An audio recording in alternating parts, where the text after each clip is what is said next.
আসসালামু আলাইকুম রহমতুল্লাহি ওবরাকাতুহ। সবাই কেমন আছেন? আশা করি সবাই ভালো আছেন। আপনারা আমার স্ক্রিনে যে ছবিটি দেখতে পাচ্ছেন, এই লোকটির কন্টেন্ট একদম বাজে, মানে বাজের থেকেও অনেক বাজে। তো গতকালকে দেখলাম এই লোকটি বাংলাদেশের মানে বিভিন্ন আলেম ওলামা ইকরামকে ব্যঙ্গ করে একটি ভিডিও করছে। ভিডিওটি যখন প্লে করার পরে দেখতে পেলাম যে বিভিন্ন আলেমকে নিয়ে ব্যঙ্গ করছে। তো এরপর আশ্চর্য হয়নি, মানুষ অনেকের বক্তব্য দিয়ে টিকটক করে। কিন্তু যখন আমি আশ্চর্য হয়েছি যখন আল্লামা শাহ আহমদ শফী রহমতুল্লাহ আলাইকে নিয়ে ব্যঙ্গ করেছে। মানে এই লোকটির সাহস হয় কি করে যে এত বড় একজন আলেম, বাংলাদেশের না উপমহাদেশের মধ্যে যত আলেম ওলামা ইকরাম আছে সকল আলেমদের উস্তাদ, মানে আলেমদের উস্তাদ, সকল আলেমদের মুরব্বী, আলেমদের মাথার তাজ, তাকে নিয়ে এত বড় কলিজা কোথায় পায়?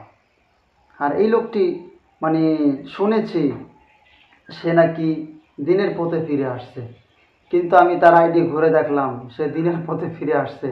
মানে তার কন্টেন্টগুলো এতটাই বাজে, এতটাই অখাদ্য, অরুচিকর কন্টেন্ট, যা আসলে মানুষ কিভাবে তাকে গ্রহণ করেছে জানি না। আবার সে কিভাবে দিনের পথে মানে মানে খুব হাইলাইট করে বলতে পারে যে আমি দিনের পথে ফিরে আসছি। দিনের পথে যদি ফিরে আসে তাহলে পাবলিকলি এই বাজে বাজে জিনিসগুলা করে দিনের পথে ফিরে আসার মানে কি? আপনি দিনের পথে ফিরে আসছেন, ওয়েলকাম, খুব ভালো। কিন্তু দিনের পথে ফিরে আসার পরে তো আপনি মানে এই বাজে কাজগুলা করতে পারেন না। আগে করছেন, আগের কথা ভিন্ন, পরবর্তীতে ফিরে আসছেন, তওবা করছেন, ভালো। আমরা সবাই দিনের পথে ফিরে আসতে চাই, আমাদের সবাইকে আল্লাহ তাআলা হিদায়াত দান করুক, এই দোয়া করি। যে আসলে এটার নাম কি দিনের পথে ফিরে আসা? আপনি ইসলামকে ছোট করছেন। আলেম ওলামা ইকরাম, এখানে যতগুলো আলেমকে নিয়ে আপনি ব্যঙ্গ করেছেন সবগুলো আলেম হক্কানি আলেম।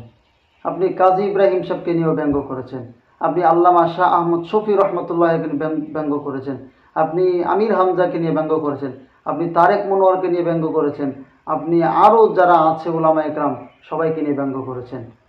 আপনি মাশাআল্লাহ এরকম এত বড় সাহস আপনার হয়ে গেল। মানে এটাকে আপনি পাইছেন যে ওবায়দুল কাদের কাউয়াদের বক্তব্য মনে করছেন আপনি?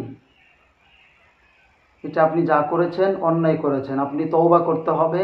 পাশাপাশি আপনি দেশবাসীর কাছে ক্ষমা চাবেন, ক্ষমা না চাইলে আপনার বিরুদ্ধে অ্যাকশনে যাবে।